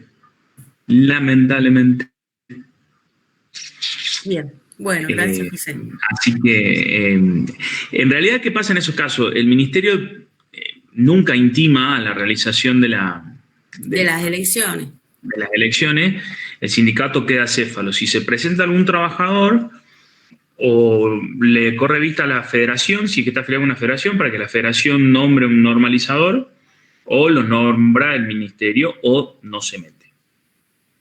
El SIDRAVIG, que es el sindicato de canillitas de Jujuy, está acéfalo hace 4 años, 3 años. Ni normalizado, nada, no tiene. Y han hecho muchos pedidos los pobres canillitas y no le dan bolilla en el ministerio. ¿Y de qué depende eso? ¿De una cuestión política, José? Política pura. Totalmente. Ah, qué pena. Política pura. Como se han intervenido federaciones, pues las federaciones son las que manejan más plata. Más volumen, más gente, claro. Sí, más plata más que nada, porque hacen un sistema de coparticipación igual que el país, digamos. Ah, mira. Todo va a la federación y la federación distribuye. Claro, después Han intervenido arbitrariamente, digamos, federaciones. Ah, qué bárbaro. No, es un tema, por eso estoy escribiendo la tesis. Claro, me parece muy bien, doctor. Para tratar de mejorar los sistemas, porque yo soy un ferviente defensor del modelo sindical argentino. Creo que es muy bueno. Muy bueno. Y justamente hablando del modelo sindical, nosotros tenemos en el derecho comparado dos sistemas de modelos sindicales, el de unidad o unicidad sindical y el de pluralidad sindical. ¿Cuál es el sistema de unidad sindical? Se presenta en los casos en que la ley impone o reconoce un solo sindicato por actividad, oficio o profesión, o cuando existiendo varios, solo uno, generalmente el más representativo, tiene funciones sindicales. Mientras que el modelo de pluralidad sindical se presenta cuando es posible constituir varias asociaciones, más de una por actividad, oficio o profesión, es decir, que existen distintas asociaciones representativas de los trabajadores de una misma actividad u oficio. En este sistema hay tantas entidades de una misma actividad, oficio o profesión con iguales derechos sindicales como les decidan los trabajadores. ¿Cuál es nuestro sistema? En nuestro país hay como una suerte de punto intermedio entre unidad y pluralidad sindical, unicidad sindical, y ha surgido el concepto de sindicato más representativo, el cual permite arribar o acercarse a una conciliación entre estos dos extremos. Entonces, el sistema argentino se basa en la pluralidad, pero con unicidad promovida por la ley. Es decir, en la Argentina las asociaciones profesionales y sindicatos que aglutinan los derechos sindicales son solamente aquellas que obtienen la personería gremial. Esto lleva a que se deban distinguir entonces las asociaciones simplemente inscriptas de las que tienen personería gremial. Después vamos a ver los fallos que están cambiando de alguna manera la fisonomía del sistema. ¿Cuáles son las asociaciones simplemente inscriptas? Según la ley de asociaciones sindicales, también todas las asociaciones sindicales en la República Argentina nacen como asociaciones sindicales simplemente inscriptas. Presentamos al Ministerio de Trabajo de la Nación el nombre de la entidad, el domicilio, el patrimonio, los antecedentes de su fundación, las listas de afiliados, generalmente acreditada con el nombre, apellido, documento de identidad y domicilio, la nómina y nacionalidad del órgano directivo de la nueva entidad, los estatutos a cuyos fines deben cumplirse todos los requisitos que hemos visto de la ley de asociaciones sindicales. Cumplidos esos requisitos, la autoridad de aplicación, Ministerio del Trabajo, y acá justamente esta es la función que cumple la autoridad de aplicación en lo que hace asociaciones sindicales, dentro de un plazo de 90 días dispondrá la simple inscripción y la publicación sin cargo en el boletín oficial. Luego tenemos otra clase de asociaciones sindicales, que son las asociaciones sindicales con personería gremial. Antes de pasar a la de personería gremial, ¿cuáles son los derechos que le competen, que les corresponden a las asociaciones sindicales simplemente inscriptas según la ley de asociaciones sindicales? La de peticionar y representar a los trabajadores afiliados, a su solicitud con autorización expresa, representar los intereses colectivos de los afiliados, si es que no existe una entidad gremial con personería. Si existiera la entidad meramente inscripta, se encuentra inhibida de hacerlo.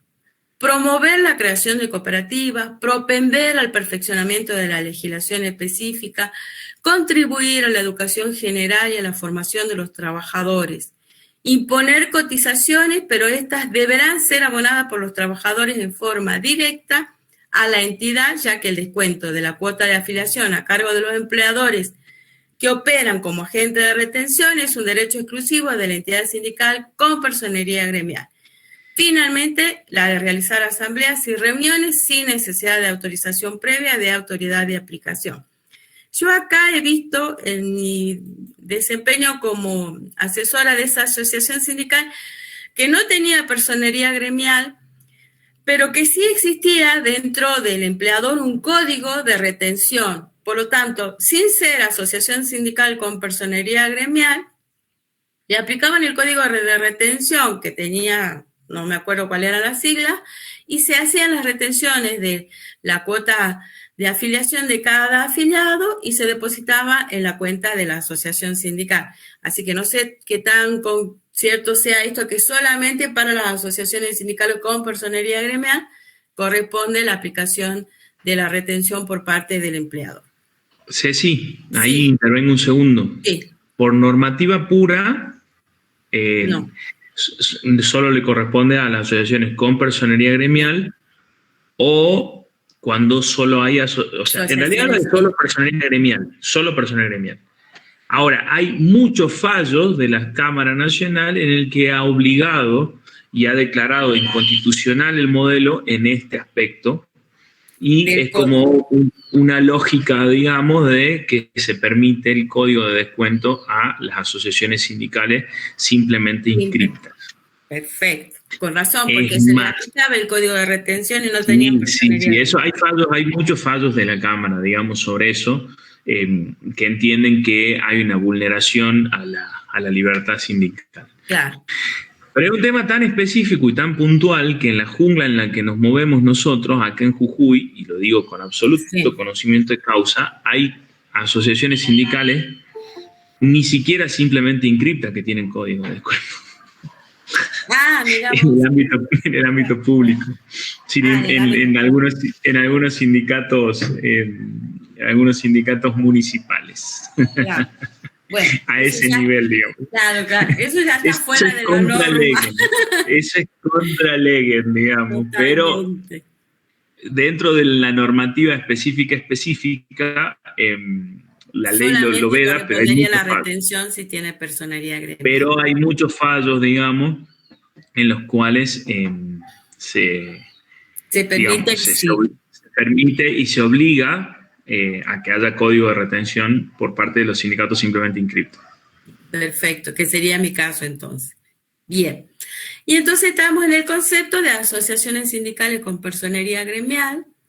Se denomina así a la calificación legal que le otorga la autoridad de aplicación, o sea, el Ministerio de Trabajo de la Nación, a la entidad gremial más representativa dentro de un arte, oficio o profesión o dentro de una actividad y que la habilita en forma exclusiva para representar a la clase o categoría de trabajadores de que se trate.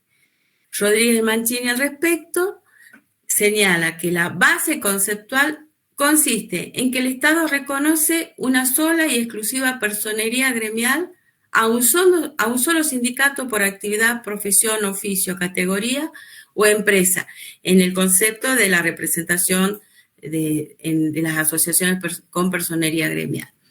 ¿Cuáles son los requisitos establecidos por la ley de asociaciones sindicales para que a una asociación simplemente inscrita, porque de eso se trata? Decíamos que todas las asociaciones sindicales nacen a la vida jurídica con la simple inscripción.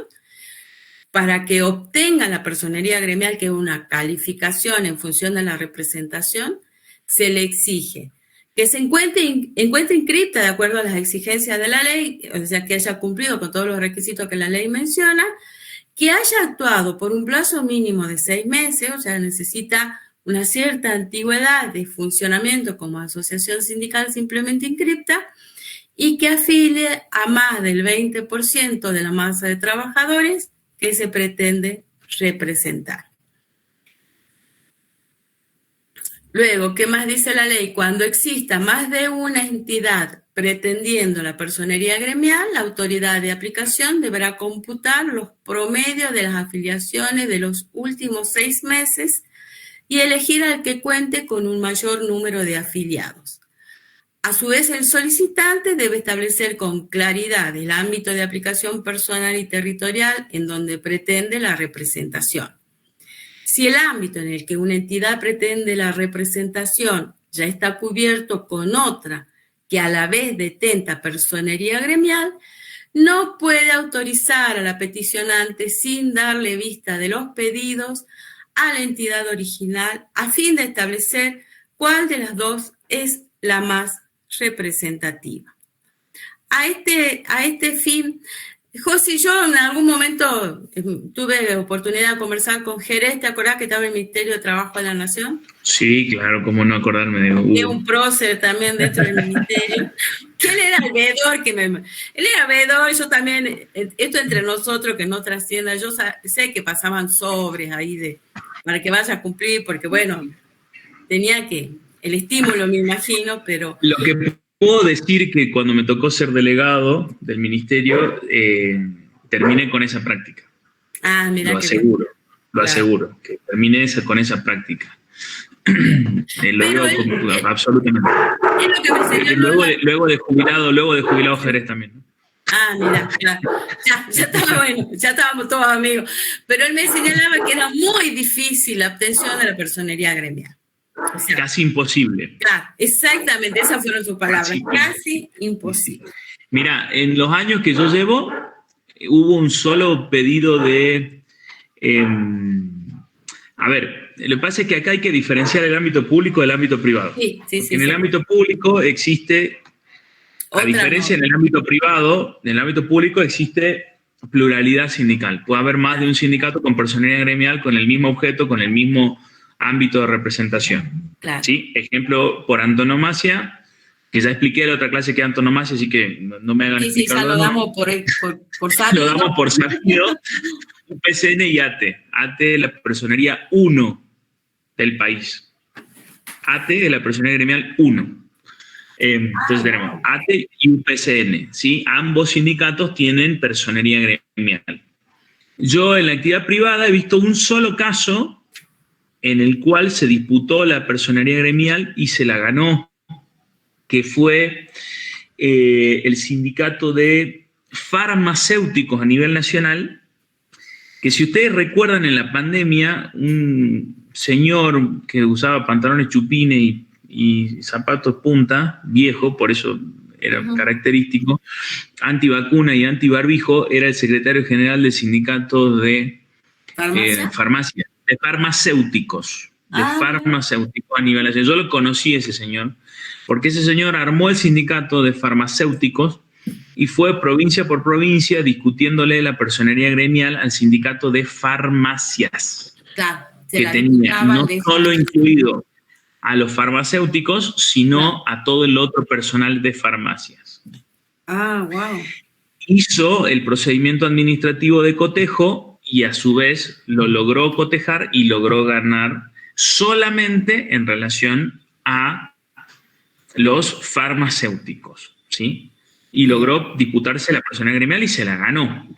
¿Por qué es tan difícil? Pues no solo el procedimiento administrativo es engorroso, sino que a su vez el ministerio perdón el término, pero ahora lo tablerea. Entonces dice, bueno, listo, corro traslado, claro, pasan 6 meses y te pido que me traigan los afiliados cotizantes y pasan 6 meses.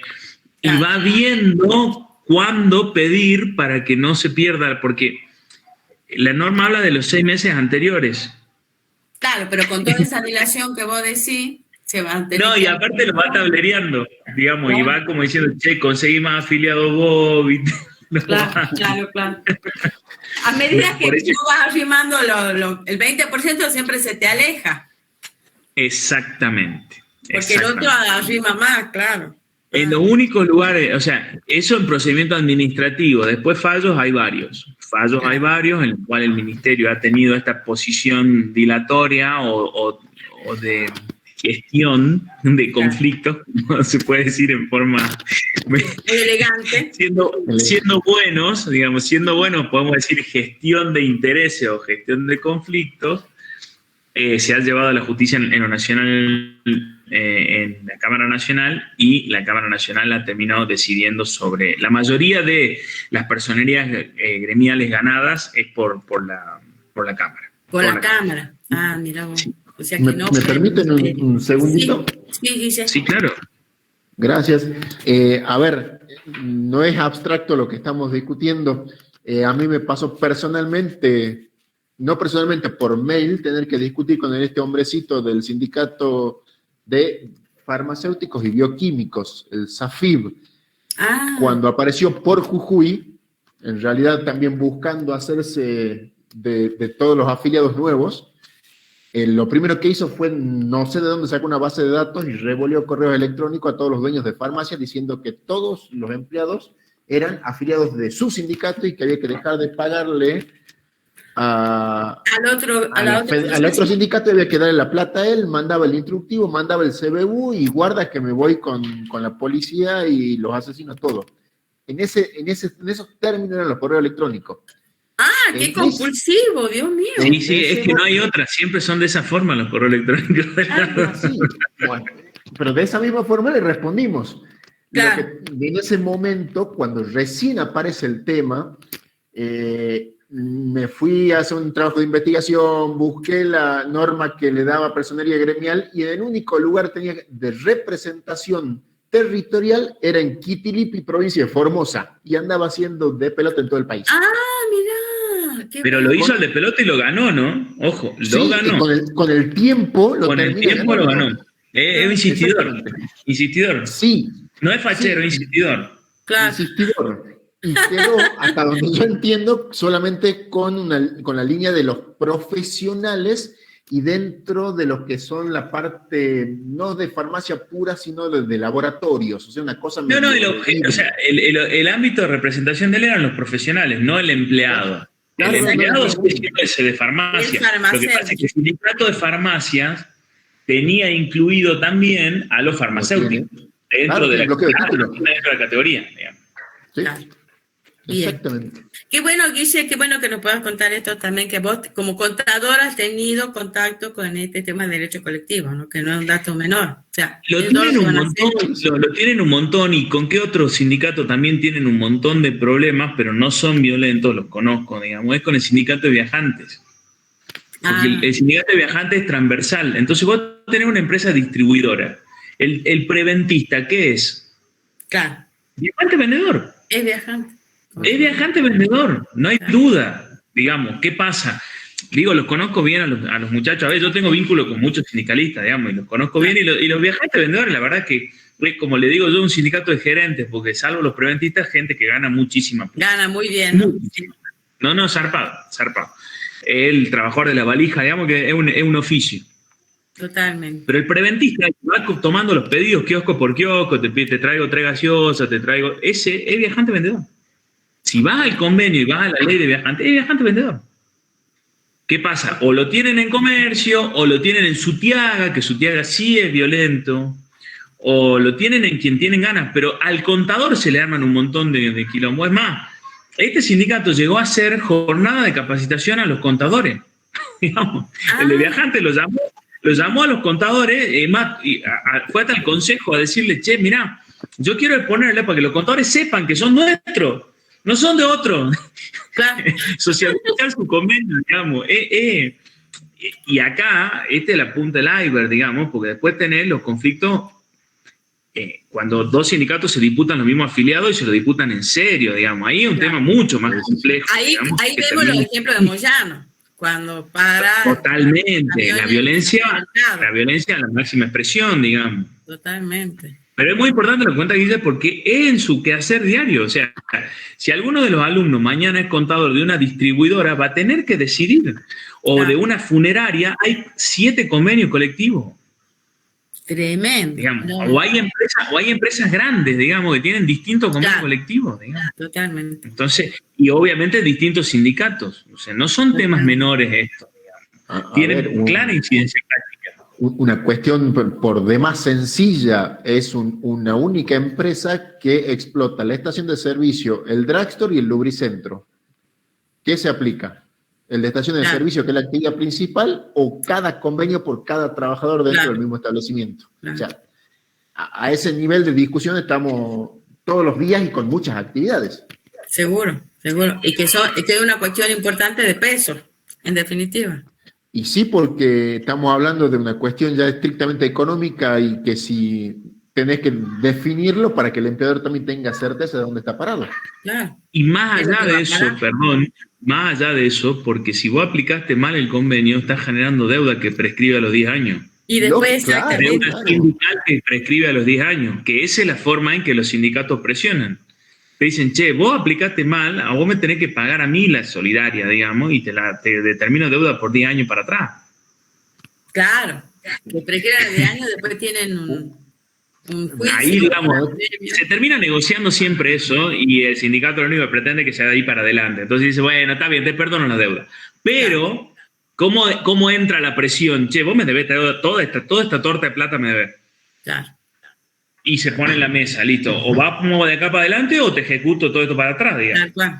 O te ejecuto todo y vas a salir perdiendo. Y de ahí para adelante encima. Claro. Ahí ya no va a tener... son temas muy, muy, muy, muy importantes, sobre todo por esto de que pasa como este señor de farmacia, que terminó logrando su objetivo, pero hay un montón de buscas de esto, perdón, porque es así. O sea, sí, seguro. A mí el otro día me llega al estudio una carta documento de un estudio jurídico que reclamaba, ¿viste? Me dicen, ¿y qué vamos a contestar? No voy a gastar 900 pesos en contestar este busca. Exactamente. Pues en algún momento, digamos, fuimos nosotros administradores del consorcio del edificio, ya no, gracias a Dios, digamos, pero por eso, aparte, somos el único tío jurídico en el edificio, me lo pasan a mí. Todos locos, ¿viste? Reunión de consorcio, en mi edificio gente que era mayor, mucha, ¿viste? Todos locos. Ay, ¿qué vamos a hacer? No vamos a gastar 900 pesos en contestar este busca. No tiene Fue mi respuesta. Son esos que tiran la taba a ver si y son como la famosa fotomulta de... También, exactamente. De Simoca. Claro. Digamos, son buscas. Digo Simoca porque tengo empapelado una habitación cuando viajaba mucho Fernández del Pueblo, aclaro, en Santa Fe, en Santiago. Simoca, sí. Bien. Sigamos entonces, gracias por sus intervenciones. Con la personería gremial, ya dijimos esto. Los derechos de las asociaciones sindicales con personería gremial. Representar a la categoría clase de trabajadores, representar los intereses individuales y colectivos de esos trabajadores, concertar y negociar los convenios colectivos de trabajo, declarar y promover la huelga y otras medidas de acción directa. Pueden recaudar cuota sindical a través del empleador mediante la figura del agente de retención.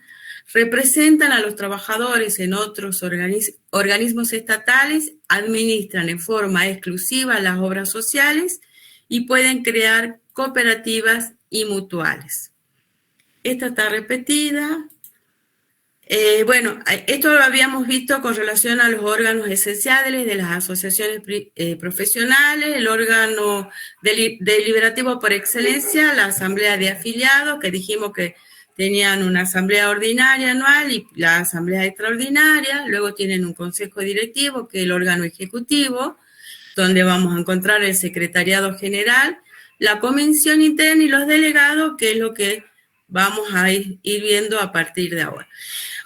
Bueno, con relación al patrimonio, antes de ver lo de los delegados, está constituido por las prestaciones en dinero que recibe la asociación para su funcionamiento. El principal ingreso son las cotizaciones, también llamadas cuotas sindicales, que son las sumas de dinero que los afiliados deben aportar en forma obligatoria por estar afiliados al gremio.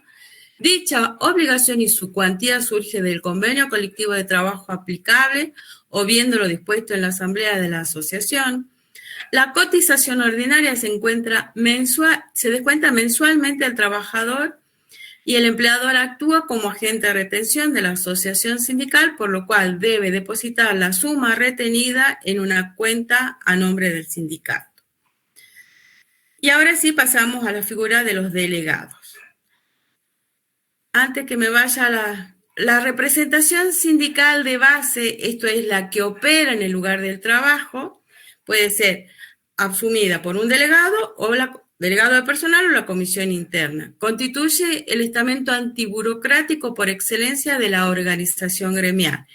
Es elegido por el voto directo y secreto de todos los trabajadores del sector representados, estén o no afiliados a la asociación sindical, y tiene una función múltiple o compleja, ya que representa a los trabajadores ante el empleador, a los trabajadores ante el sindicato, a los trabajadores ante la autoridad administrativa del trabajo, ya sea que actúe de oficio en el lugar de prestación o al sindicato ante los trabajadores y al sindicato ante el empleador.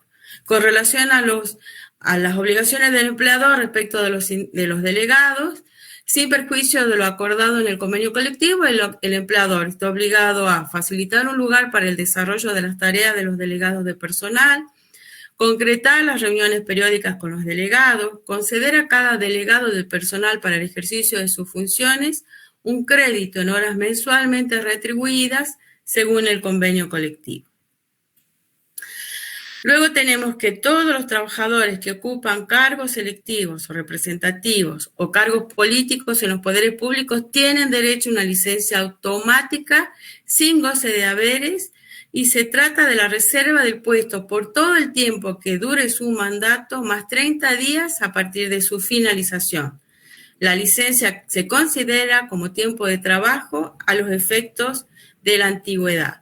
Con relación a la estabilidad gremial, el delegado continúa trabajando y no puede ser suspendido, modificada su condición de trabajo ni despedido durante su mandato y por un año posterior a su cese, salvo justa causa. A partir de la postulación a un cargo de representación sindical, no pueden ser suspendidos ni modificada su condición de trabajo por 6 meses. La estabilidad especial desaparece en el caso de cesación de las actividades del establecimiento o de suspensión general de las tareas. Y la ley de asociaciones sindicales también prevé una tutela especial para todos los representantes sindicales. Esta tutela se la otorga tanto a quienes ocupan cargos electivos o representativos en las entidades gremiales a fin de evitar modificaciones en las condiciones de trabajo, suspensiones, despidos o abusos, que son acciones antisindicales de los empleadores.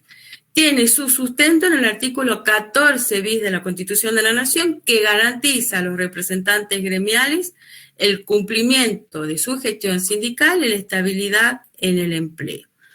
Y así tenemos el artículo 47 de la 23.551 que señala: todo trabajador o asociación sindical que fuere impedido o obstaculizado en el ejercicio regular de los derechos de la libertad sindical, garantizado por la presente ley, podrá recabar el amparo de estos derechos ante el Tribunal Judicial competente conforme lo establece el procedimiento sumarísimo. Bueno, en este caso nos manda el artículo 498 del Código de Procedimiento Civil y Comercial de la Nación, o equivalente de los códigos procesales civiles provinciales, a fin de que éste disponga, si correspondiere, el cese inmediato del comportamiento antisindical, es decir, que el representante está protegido por el amparo sindical en función del artículo 47.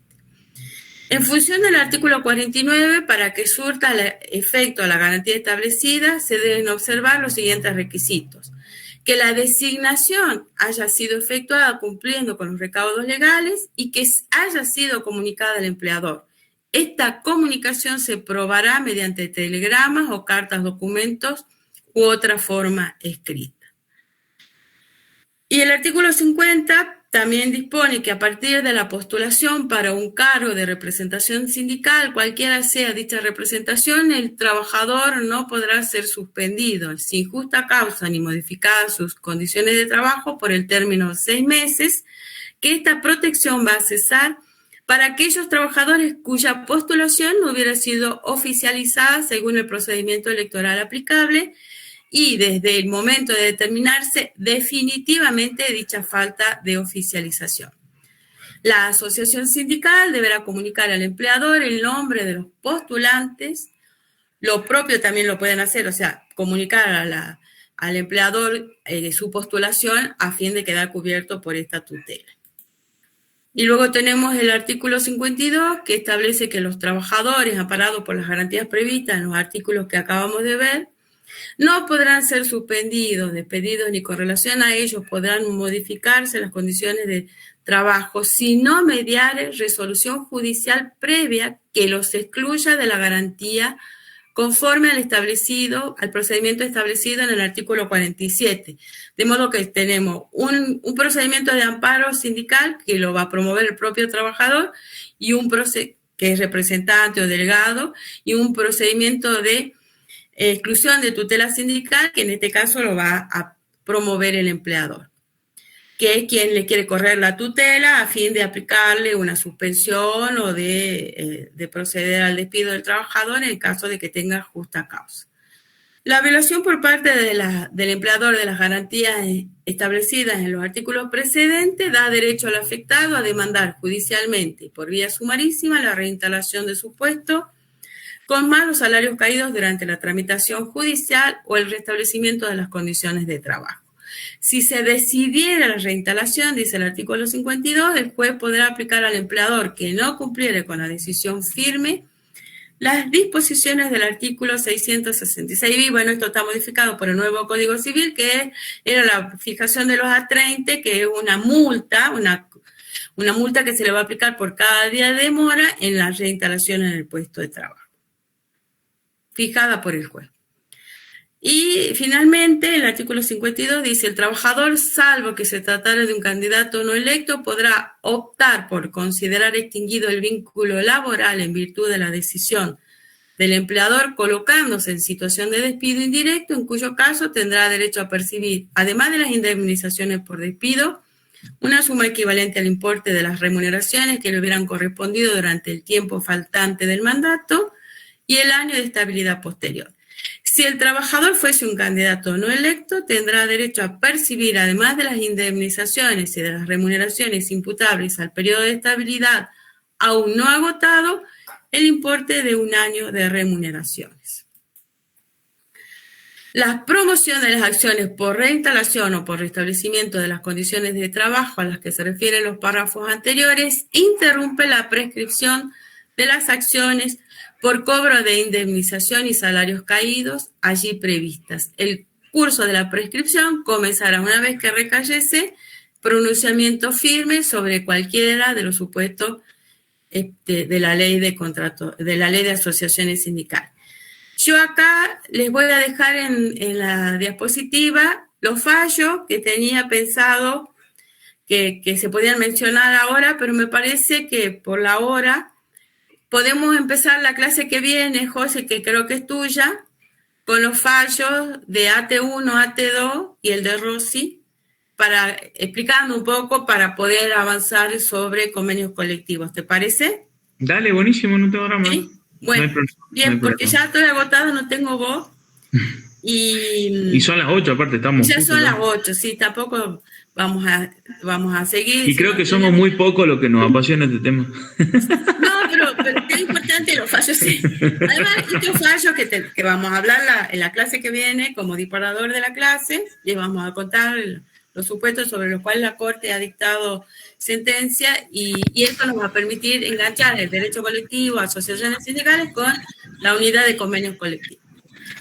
Así que, bueno, yo ya estoy quedando con un hilito de voz. Espero que tengan buenas noches. La clase que viene supongo que no vamos a tener ningún inconveniente con el ingreso al Meet, así que, bueno, ya veremos. Eso nos retrasó bastante hoy. Pero, bien, sí, antes que yo sé que están esperando, el lunes, sin falta, a las 16 horas tenemos la cita para el segundo parcial, ¿no? Son tres ejercicios prácticos, son 2 ejercicios prácticos y uno de teoría, ¿no es cierto? Aquí hice un cuadro como la vez anterior, que es teoría, sí. El marco teórico de extinción. Entonces van a tener preguntas sobre suspensión, preguntas teóricas y una sobre trabajo de mujeres. Así se los digo, como para que vayan afilando el lápiz y vayan estudiando y repasando para el lunes. ¿Alguna pregunta respecto de lo que va a suceder el lunes o el miércoles o lo que... Yo estas diapositivas se las voy a colgar en la página, quédense tranquilos. Guille, me están pidiendo los chicos también que colguemos la clase. Yo he sido propietaria, no he sido propietaria de la clase anterior, que ha sido tuya, ha sido Josi. Yo. Esa tendría que colgar a Josi. Yo fui propietaria de la clase del doctor Bianchedi, que la voy a subir. Nos quedan esas 2 clases, claro, la de los ejercicios prácticos y la que nos estaban pidiendo. Ahora, en este fin de semana se las vamos a... Ahora la cuelgo en un ratito. Ahora mismo la cuelgo. Perfecto. Muchas gracias, José. Por favor. Bueno, entonces nos vemos para el parcial el lunes a las 16 horas. Muchas gracias por... Así es, nos vemos. Chao, chao. Buen fin de semana, nos vemos. Bueno, Chao, chao. profe, nos vemos. Hasta luego. Buen fin de semana. Gracias. Gracias.